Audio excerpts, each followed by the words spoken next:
In most software systems today, there is simply too much going on to inspect the behavior of your system manually. You end up throwing the data somewhere, and if there's an error or something that you need to do, you have to run queries. You need to aggregate the logs of your system operations to get a clear picture of what's happening. RavenDB enables you to put out fires quickly by simply turning on the fire hose. Even if you're sorting out information you aren't familiar with, that is coming from different locations with different structures, you can manage it quickly and produce relevant metrics with ease. One of the most important features RavenDB puts in your hands is a full text search where you can apply that to the logs.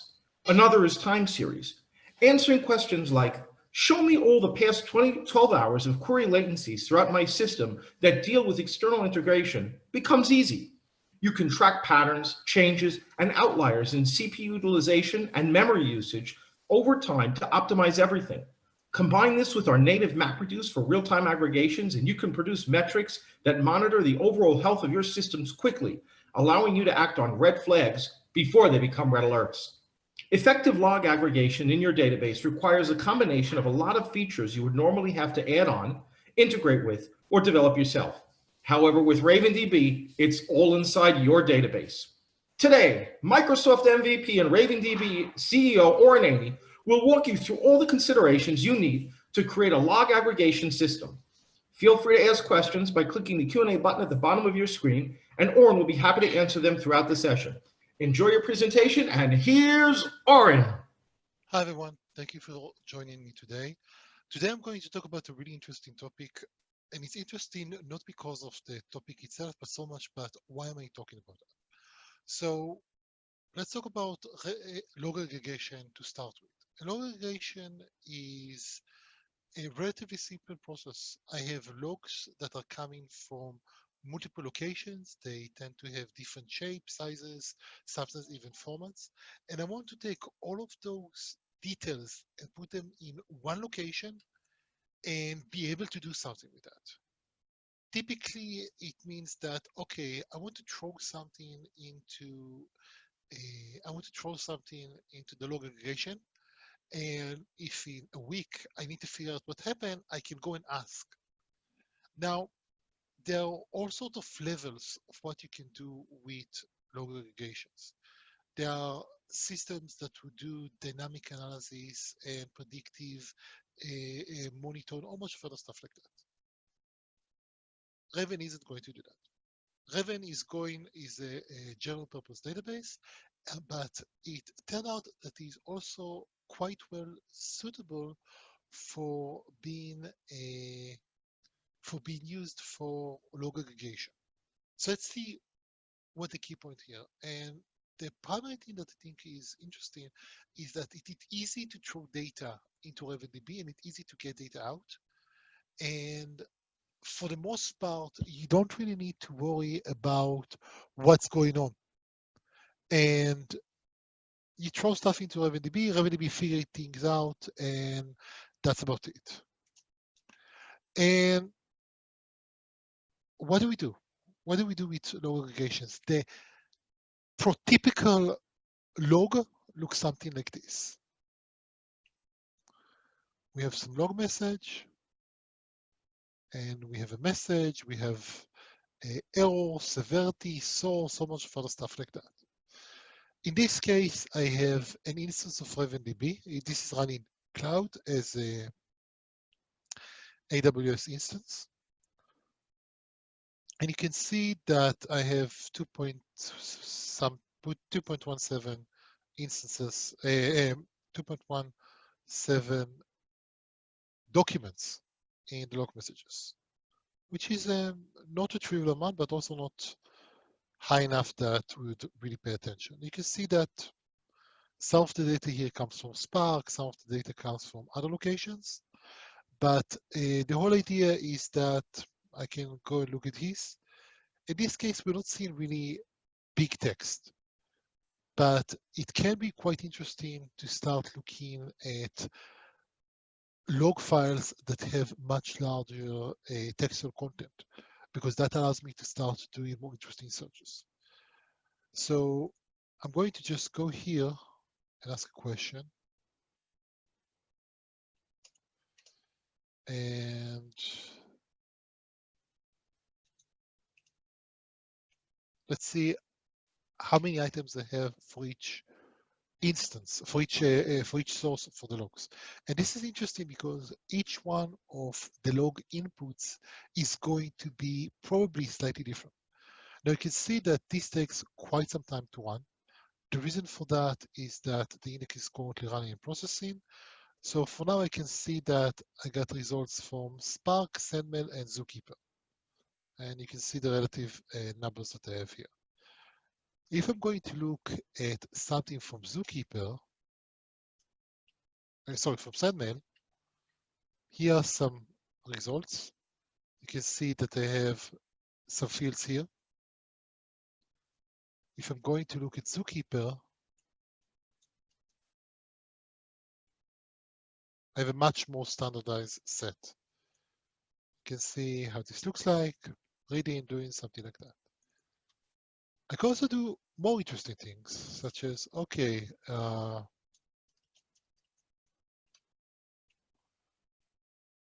apparently Zookeeper really likes to read configuration. That's the only thing that I have here for configuration.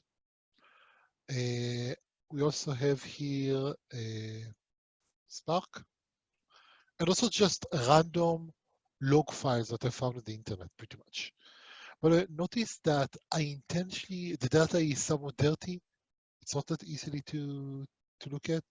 But the whole idea is that I just threw data into RavenDB, and then I'm able to start running queries. Something quite important, remember that this query took me a while to get, and now here are the results, and this is the time it takes me to get. This is part of the way RavenDB works in general. Again, you throw data at RavenDB, you start issuing queries, and RavenDB just manage from this point on. Now, so those things are important. Another thing that is actually quite important for the notion of logs is that you tend to not really care about log files from years and years ago. So what you can do with RavenDB, when you write the data into Raven, you can use the expiration. And the only thing that you need to do is you need to do something like this, and obviously enable the expiration. And once you do that, you can say, okay, let's look at these log messages. And I'm going to tell it to expire 2 years ago. In about a minute, this guy is going to go away. And the idea here is that you can write the log messages into RavenDB as you generate them with, expire in 30 days, 60 days, stuff like that. And then RavenDB is just going to go ahead and do that. You can also see that I have generated the data using complicated structure, using console app form. Let's go back here. Yes.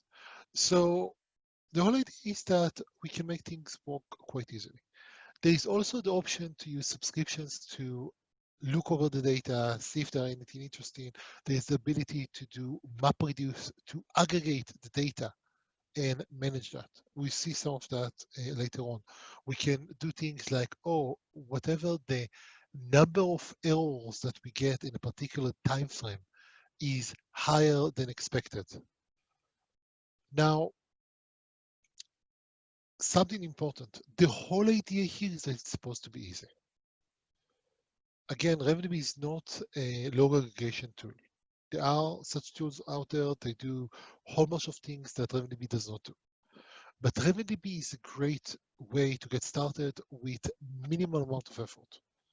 And you can get started, get running, everything works. So as I mentioned, we have some log data, and those are just the textual log that I got from some public data set in the internet.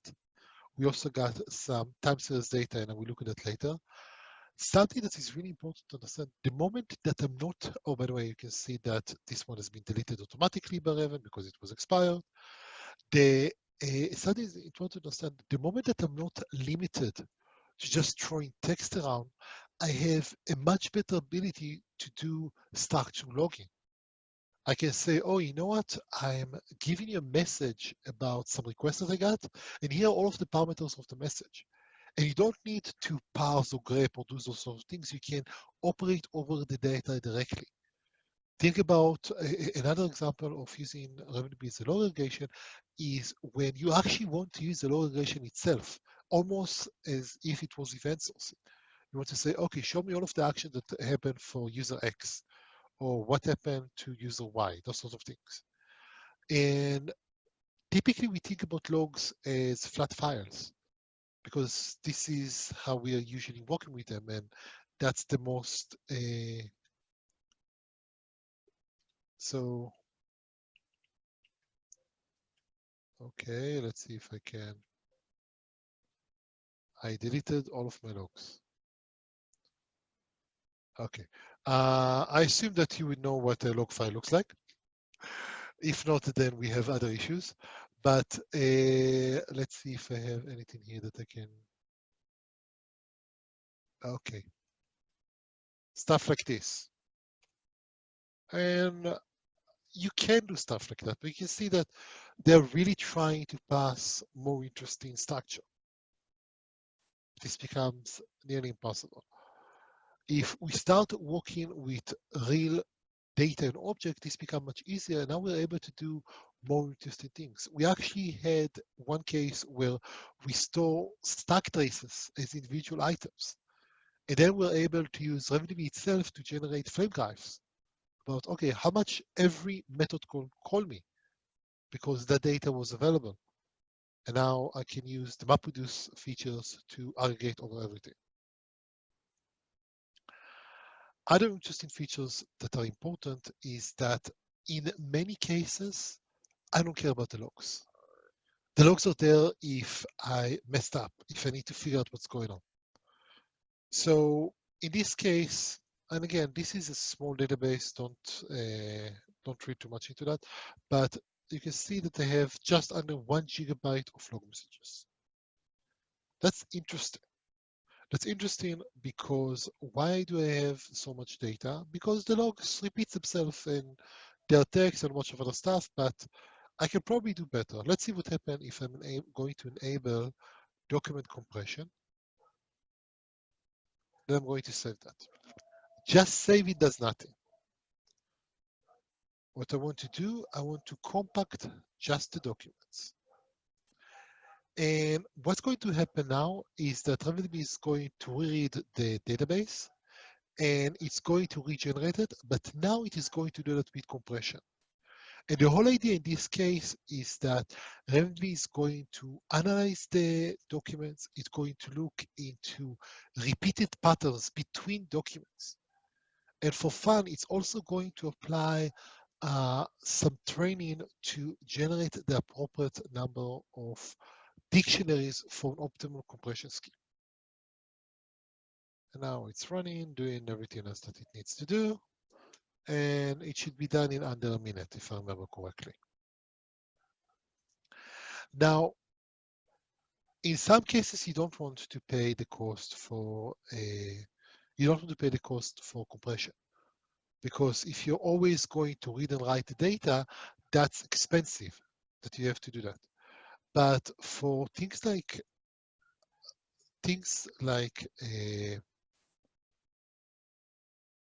log messages, will move from close to gigabyte to 548 megabyte.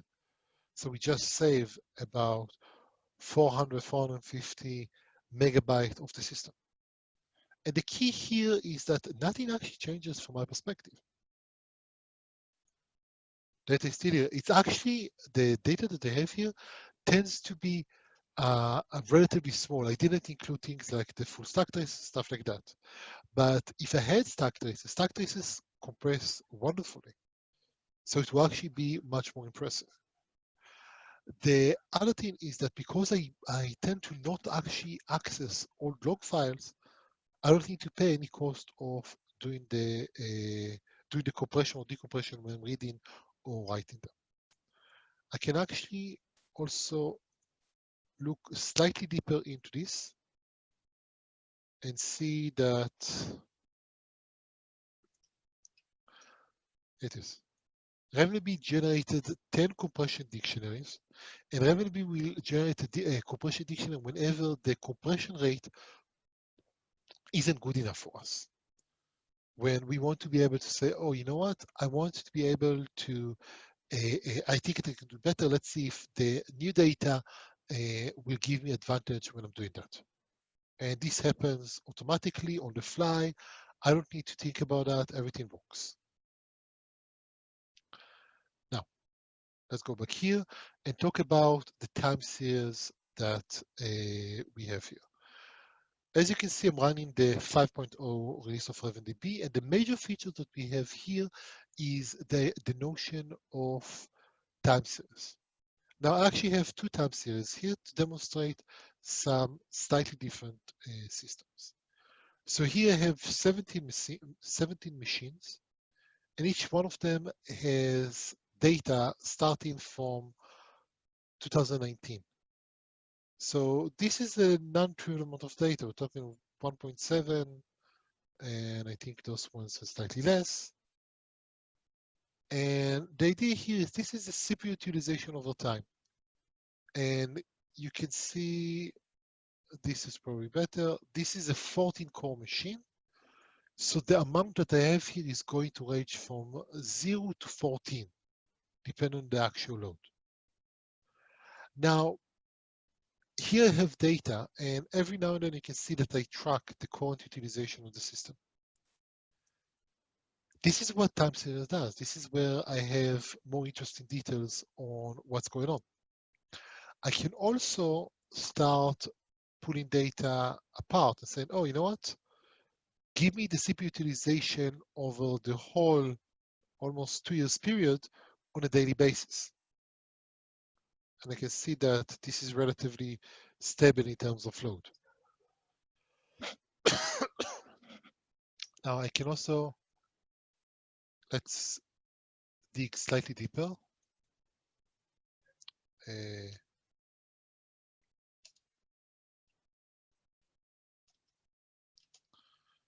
2019 0101 and 0301.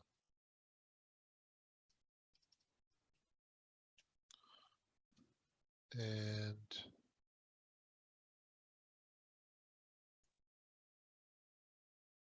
pretty sure that it's the right thing. What's the problem?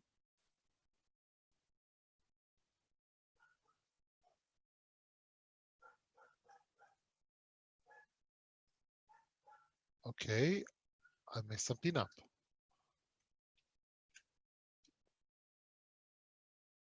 Let's see, querying.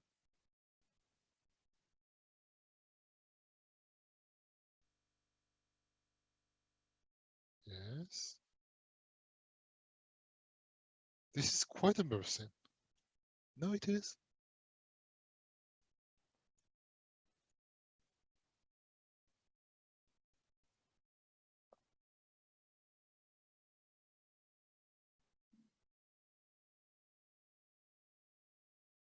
Missing something that's probably obvious. Let's try this format.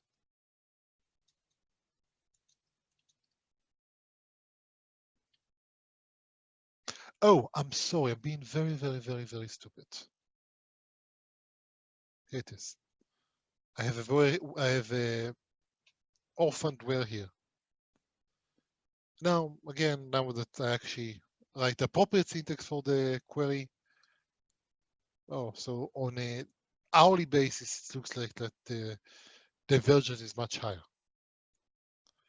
So that gives me some information. Let's look at some other data that I have here. Now I have integrations. Integration basically track the latency of calls over some period of time. And here we have the latency and the status code. Now, something quite important about those things, the time series actually use an array of values. So if you want to get these nice numbers here, I have to go here and configure that. You see that I'm saying in latency, the first value is latency, second one is status code. Settings for here. Now,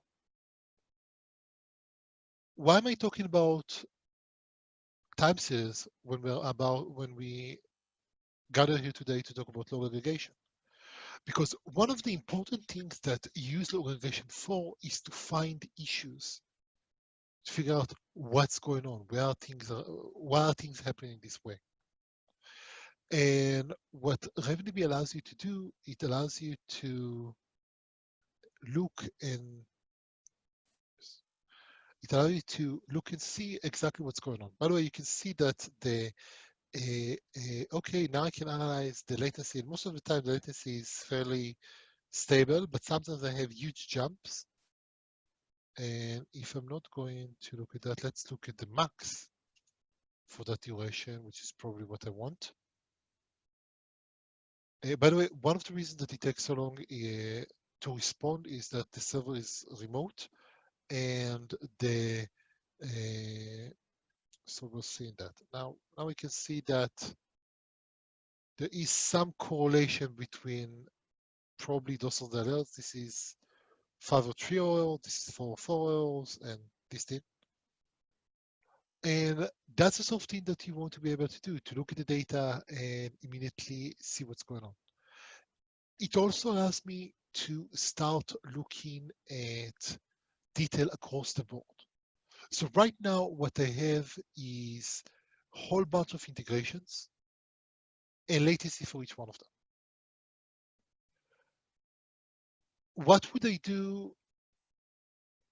What would I do if I want to say, okay, I want to find the overall latency globally across all of those integration points? I don't have a way of expressing that immediately. I have to do that using some sort of an index. Here you can see that I'm using an index on the time series data. And what I'm saying is, okay, for each one of those integration points, let's get the maximum latency per day. And you can see that we have quite a few of those results. And if we look at the data, we have 3,300 results, and each one of them has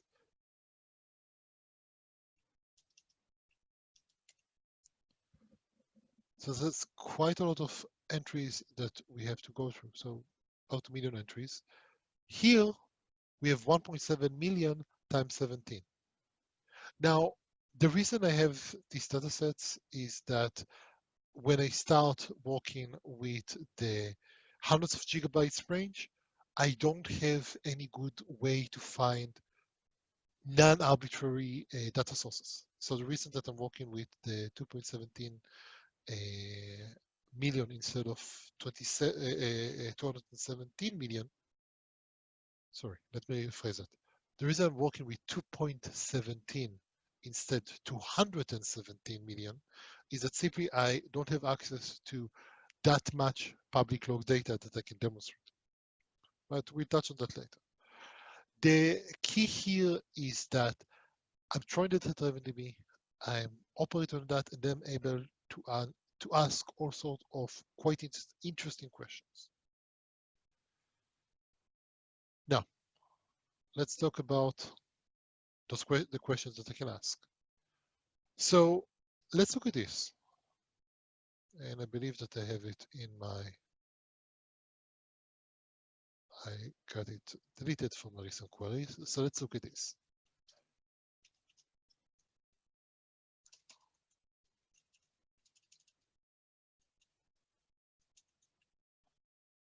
Apparently Zookeeper likes to say goodbye.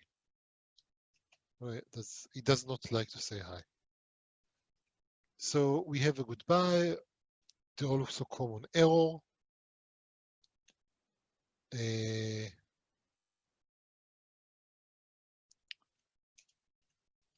Order by date.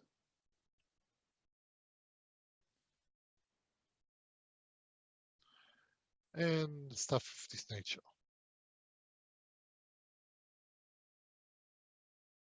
Apparently, I do not think I would have a heartbeat here, but that would be only Spark. Now, notice something that happens. I'm running all of these queries and asking interesting questions, but did you notice the query types that we have here? And again, this isn't very powerful machine. It's 4-core, 16 gigabyte, but it's a burstable machine. It's running on standard I/O, but RavenDB is able to give us the responses that we want effectively instantaneously. And I can do more interesting things. I can start asking questions about, okay, how many items do I have here for Spark that are error in the last day? I can give you more interesting details. Now, at some point, you're going to say, okay, I'm investing too much time in making RavenDB into a log aggregation framework. But for most of the questions that you want, and you saw me just writing queries and everything just happened here. And that's very freeing because you don't really need to think about how this works. Now, let's talk about something interesting.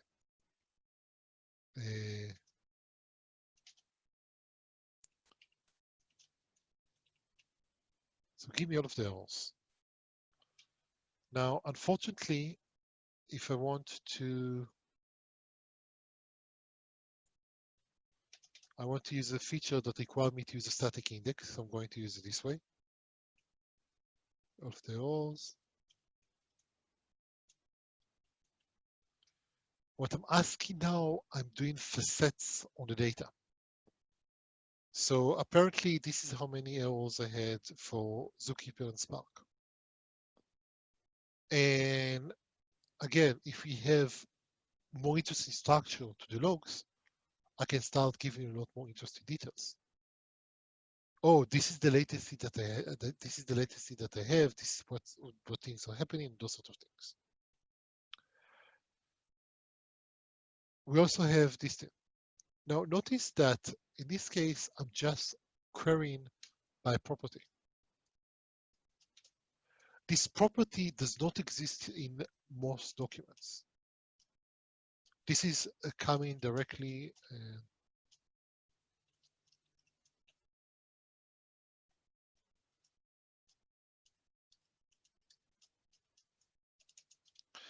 This is coming directly from the Sandman records. I don't care about that. I'm just able to run the query. Something that is typically really annoying in log aggregation systems is that you get charged by the gigabyte or by the number of queries or by the number of indexes that you have on the logs and those sort of things. With RavenDB, you just store the data, use compression to reduce the amount of displays that you take, but we don't really need to worry about those sort of things. In fact, and if you want to get really crazy,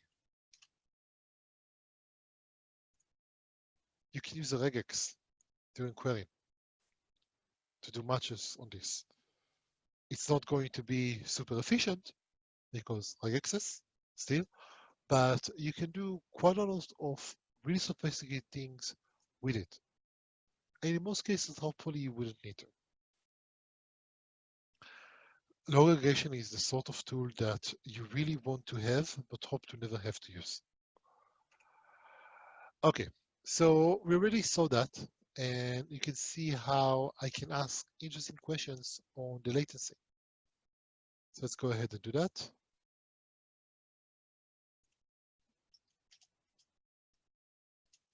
Order by latency.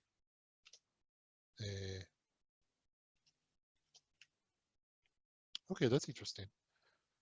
But you know what? Let's ask a different question.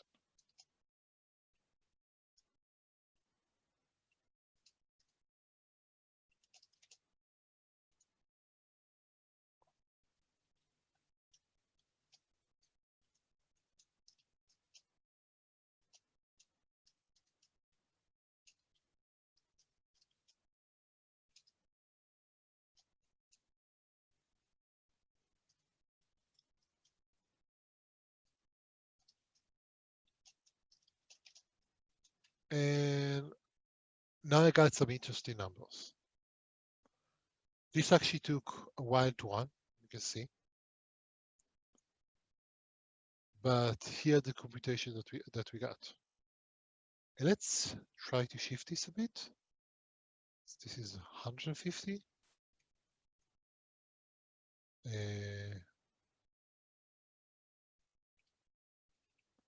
So we get better numbers. And notice something really, really, really interesting. The more we query, the better RavenDB is. The first time that we run this query, it took us almost 3 seconds.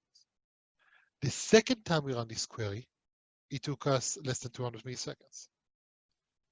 And here are the results. And that gives me a lot of capabilities to manage in our system. Oh, let's pull data. Let's understand how the system is going easily, and I don't need to prepare in advance for those sort of things. And we already saw that, how you can look at the metrics over time, see how they change, dig into that, get confused by the syntax with the workflows and bomb the demo, those sort of things. And now, I'm trying, by the way, to have shorter, more to the point webinars and give you more time to ask questions. We have a question from Ivan, and he's asking about does RavenDB has store procedure? And the answer is not in the sense that you probably mean. So we don't give you a way to execute code in the server, to register code in the server side and then invoke it. On the other hand, you're absolutely able to run code server side. And this is typically how you do it. By the way, I messed up the data, so I had to fix it. And in this case, I'm able to execute this. I can also do this and write whatever code I want to do. I want here to do stuff. The reason that we don't want to have store procedures inside of RavenDB is related to the complexities of versioning. Remember that you have something that lives in the server, then clients has to be prepared for this being changed. I would much rather say, oh, you want to change the behavior of the system, update the client to send me a different query or different command, and I will manage it this way. That's much easier for me to handle and manage. Something that I want to encourage all of you for the next webinars, please give us some questions ahead of time. That's very helpful for me to know, what are you interested in? Maybe direct the conversation to that. And it's also very helpful to be able to just understand what do you care about, what's going on, and so that's that. And now this is time for the part that I most look forward to in a webinar, and this is your questions. Ask live. You can use the Q&A at the bottom to ask a question, and I would be very happy to answer anything that you have to say. While I'm waiting, I want to remind everyone that we released RavenDB 5.0 last week. The big ticket issues are time series, the document compressions. There's a whole bunch of other small features to just make things easier. For example, queries over datetime ranges has improved massively. The update is now available on Docker, on RavenDB.net. You can go to your cloud instances and create a new instance with 5.0 or still with the 4.2. If you're running the cloud, you can send us a request to update your instance, and we'll do that. And that's it. I don't need any questions. So if you have anything that you forgot just after I close the webinar, feel free to send us an email. I'll be very happy to answer that offline. Thank you very much. Have a great day.